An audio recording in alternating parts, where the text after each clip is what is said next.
Hey guys, my name is सर्वेक्ष and welcome back to my channel. I hope सब बढ़िया होंगे। अगर आप एक बैकपैकर हैं, अपने दोस्तों या फैमिली के साथ एक ट्रिप प्लान कर रहे हैं, तो आप टर्की ज़रूर प्रेफर कर सकते हैं क्योंकि मैं खुद टर्की 2 बार विज़िट कर चुका हूँ एंड टर्की बहुत ही ज़्यादा खूबसूरत जगह है घूमने के लिए। एंड आज की वीडियो में हम यही डिस्कस करने वाले हैं कि आप टर्की का ई-वीज़ा कुछ ही मिनट में कैसे ले सकते हैं एंड उस वीज़ा की क्या रिक्वायरमेंट है, क्या एलिजिबिलिटी है, फी स्ट्रक्चर कितना है एंड एवरीथिंग। तो शुरू करते हैं इस वीडियो को। तो सबसे पहले हम बात करते हैं ई वीज़ा की। ई वीज़ा है क्या? ई वीज़ा बेसिकली एक इलेक्ट्रॉनिक वीज़ा है जिसको आप कहीं से भी अप्लाई कर सकते हो एंड इसके लिए आपको एम्बेसी या कॉन्सुलेट भी जाने की ज़रूरत नहीं है। इसके लिए सिर्फ आपको चाहिए एक अच्छा इंटरनेट कनेक्शन, एक डिवाइस और एक क्रेडिट कार्ड जिससे आप वीज़ा की फ़ी पे कर सको।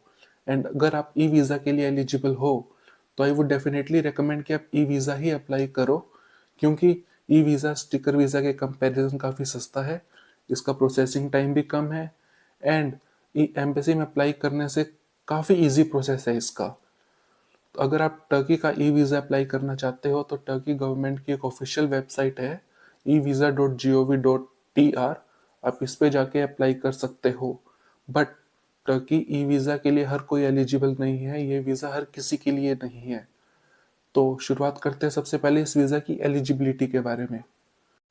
अगर आपके पास यूके का, यूएस का, शेंगन कंट्रीज का या आयरलैंड का वैलिड वीज़ा या रेसिडेंस परमिट है, valid visa as an tourist visa, student visa या अगर आप इन कंट्रीज में जॉब करते हो या वर्क वीज़ा है, तो ही आप टर्की के ई वीज़ा के लिए एलिजिबल हो, तभी आप इनका ई वीज़ा अप्लाई कर पाओगे।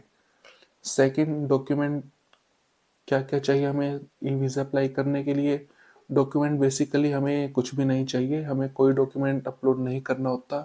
आई मीन लिटरली कोई डॉक्यूमेंट अपलोड नहीं करना होता, ना ही पासपोर्ट ना ही फोटोग्राफ।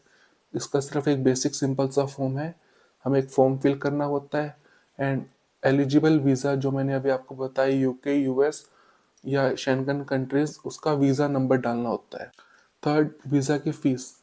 टर्किश ई वीज़ा की फ़ीस है 43 यूएसडी, जो कि स्टिकर वीज़ा के कंपैरेटिवली काफ़ी लो है क्योंकि अगर आप स्टिकर वीज़ा अप्लाई करोगे तो स्टिकर वीज़ा की फ़ीस अप्रोक्सीमेटली 8500 ये टू 9000 फ़ीस है उसकी।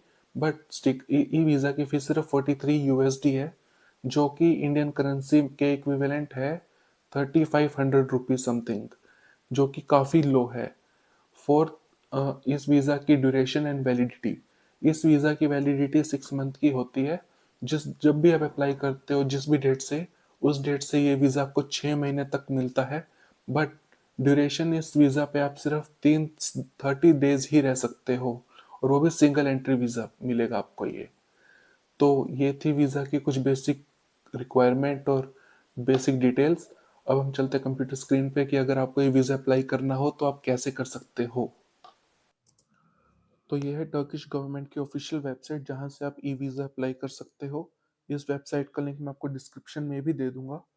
तो ई वीज़ा अप्लाई करने के लिए सबसे पहले आपको अप्लाई नाउ पे क्लिक करना पड़ेगा एंड जैसे ही आप अप्लाई नाउ पे क्लिक करोगे, यहाँ पे सबसे पहले आपसे पूछेगा कि आप कहाँ से हो, आपकी नेशनैलिटी क्या है। तो मैं इंडिया से हूँ तो मैं यहाँ पे इंडिया चूज़ करूँगा। देन आपके पास कौन सा ट्रैवल डॉक्यूमेंट है, आपके पास ऑर्डिनरी पासपोर्ट है, सर्विस पासपोर्ट है या कोई और ट्रैवल डॉक्यूमेंट है, तो वहाँ पे आप ये चूज़ करेंगे। मेरे पास ऑर्डिनरी पासपोर्ट है तो मैं ऑर्डिनरी पासपोर्ट ही सिलेक्ट करूँगा। देन आप यहाँ पे फिल करोगे कैप्चा कोड। जैसे ही आप कैप्चा कोड फिल करोगे, देन उसके बाद नया पेज ओपन होगा। यहाँ पे आपसे पूछा जाएगा आपकी ट्रैवल डेट क्या है। अगर आप जो भी ट्रैवल डेट चूज़ करोगे, फॉर एग्जांपल मान लीजिए 15 फरवरी, तो आपका वीज़ा वहाँ से 6 महीने आगे तक वैलिड होगा। फॉर एग्जांपल 15 फरवरी से 13 अगस्त तक 180 डेज़ का वीज़ा मिलेगा आपको ये। बट इस वीज़ा पे आप रह सिर्फ 30 डेज ही सकते हो और ये वीज़ा होगा आपका सिंगल एंट्री वीज़ा, जिस वीज़ा की फ़ीस है 43 यूएसडी। एंड जैसे ही आप यहाँ से अपनी ट्रैवल डेट चूज़ करके नेक्स्ट एंड कंटिन्यू करोगे, देन आपसे देन आपके सामने आ जाएगी कुछ बेसिक रिक्वायरमेंट जो कि ई वीज़ा की है, जो कि बिल्कुल सिंपल है कि मेरा पासपोर्ट पूरे ट्रिप के ड्यूरिंग वैलिड रहेगा, मेरे पास रिटर्न टिकट होगी एंड होटल रिजर्वेशन होंगे टर्की के, एंड मैं टर्की सिर्फ टूरिज्म और बिजनेस पर्पस के लिए जा रहा हूँ। एंड देन मेरे पास सपोर्टिंग डॉक्यूमेंट है, वैलिड वीज़ा या रेसिडेंस परमिट शेंगन कंट्री की, यूएस की, यूके की या आयरलैंड की। जैसे ही आप इसको कंफर्म करेंगे एंड सेव एंड कंटिन्यू करके आप नेक्स्ट पेज पे आ जाओगे, जहाँ पे आप मिलेगा आपको एक सिंपल बेसिक फॉर्म, जिसमें आपको फिल करना होगा आपके बारे में, आपका first name, second name and कुछ और बेसिक डिटेल्स। तो सबसे पहले आपको फिल करना होगा आपका first name, then last name, फिर आपकी डेट ऑफ बर्थ, जो भी आपकी डेट ऑफ बर्थ है वो, आपकी प्लेस ऑफ बर्थ, आपकी मदर नेम, फादर नेम, आपका पासपोर्ट नंबर, पासपोर्ट की इशू डेट क्या है आपके, आपके पासपोर्ट की एक्सपायरी डेट आप यहाँ से फिल करोगे। देन उसके बाद आता है सपोर्टिंग डॉक्यूमेंट। अगर आपके पास किसी कंट्री का वीज़ा है तो यहाँ से आप वीज़ा पे सिलेक्ट करोगे, एंड जिस भी कंट्री का वीज़ा है, आयरलैंड का, शेंगन का, यूएस या यूके, वहाँ से आप चूज़ करोगे। मेरे पास यूएस का वीज़ा है तो मैं यहाँ से यूएस ही चूज़ करता हूँ। तो यहाँ से आप उस वीज़ा का नंबर डालोगे। आपके वीज़ा पे most of the time top right corner में लिखा होता है आपका वीज़ा नंबर, देन उस वीज़ा की एक्सपायरी डेट।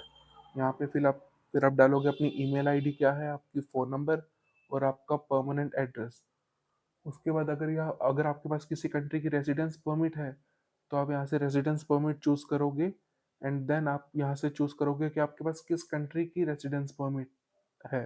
अगर ऑस्ट्रिया, बेल्जियम, डेनमार्क या यूरोपियन कंट्री की है तो यहाँ से आप यूरोपियन कंट्री को चूज़ करोगे। अदरवाइज आपके पास अगर यूएस की या यूके की है तो यहाँ से आप यूएस या यूके चूज करोगे। देन उसके बाद आपका रेसिडेंस परमिट का नंबर, आप उसकी एक्सपायरी डेट डालने के बाद आप यहाँ से आई एग्री करके,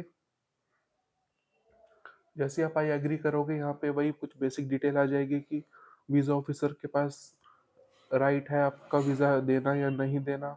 वीज़ा इमिग्रेशन आपका वीज़ा आपको यू टर्की में एंट्री अलाउ कर सकती है, नहीं कर सकती। अगर उनको कोई डाउट है आपके डॉक्यूमेंट्स पे तो वो आपकी एंट्री रिफ्यूज़ कर सकती है। ई वीज़ा गारंटी नहीं है कि आपको एंट्री मिल जाएगी एंड सो ऑन, जो भी बेसिक डिटेल होती है। देन उसके बाद आप क्लिक करोगे कंटिन्यू, एंड जैसे ही आप कंटिन्यू सेव एंड कंटिन्यू करोगे आपके पास एक मेल आएगी जो आपकी रजिस्टर्ड मेल आईडी जो सी आप आपने दी थी। वहाँ पे आपको कुछ इस तरह की मेल मिलेगी जहाँ पे आपका रेफरेंस नंबर लिखा होगा, आपका फर्स्ट नेम, लास्ट नेम, आपकी date of birth and passport number. तो यहाँ से आप चेक करने के बाद अप्रूव पे क्लिक करोगे। जैसे ही आप इसको अप्रूव करोगे आप पहुँच जाओगे पेमेंट लिंक पे। वहाँ पे आपको पे करना होगा 43 यूएसडी की पेमेंट, जो कि इक्विवेलेंट होगी इंडियन रुपीज़ के 3500 समथिंग। एंड जैसे ही आप उस पेमेंट को क्लिक कर दोगे तो आपको कुछ ही देर में दूसरी मेल आएगी, रेडी है। एंड जैसे ही आप ई वीज़ा पे क्लिक करोगे वहाँ पे लिखा होगा डाउनलोड। तो डाउनलोड करते ही आपके पास कुछ इस तरह का ई वीज़ा डाउनलोड होके आ जाएगा, जिसमें मेंशन होगा आपका नेम, सरनेम, आपकी डिटेल जो आपने फॉर्म में फिल करी थी, अलोंग विद आपका जो एडिशनल डॉक्यूमेंट है वो सपोर्टिंग वीज़ा, उसका नंबर एंड उसकी एक्सपायरी डेट। एंड साइड में लिखी होगी कि आपका कौन सा वीज़ा है, आपका टूरिस्ट वीज़ा है, आपको सिंगल एंट्री मिल रही है उस वीज़ा पे, उसकी एक्सपायरी डेट क्या है और उस वीज़ा पे आप कब तक रह सकते हो। तो ये था एक टर्की का ई वीज़ा अप्लाई करने का सारा प्रोसेस। आई होप ये वीडियो आपको अच्छी लगी होगी, एंड अगर ये वीडियो आपको अच्छी लगे तो please like this video, and इस चैनल को भी सब्सक्राइब कर लीजिए, क्योंकि इस चैनल पे मैं टाइम टू टाइम ट्रैवल से रिलेटेड वीडियो अपलोड करता रहूँगा। तो thank you so much, thank you for watching this video. मिलते हैं अगली वीडियो में।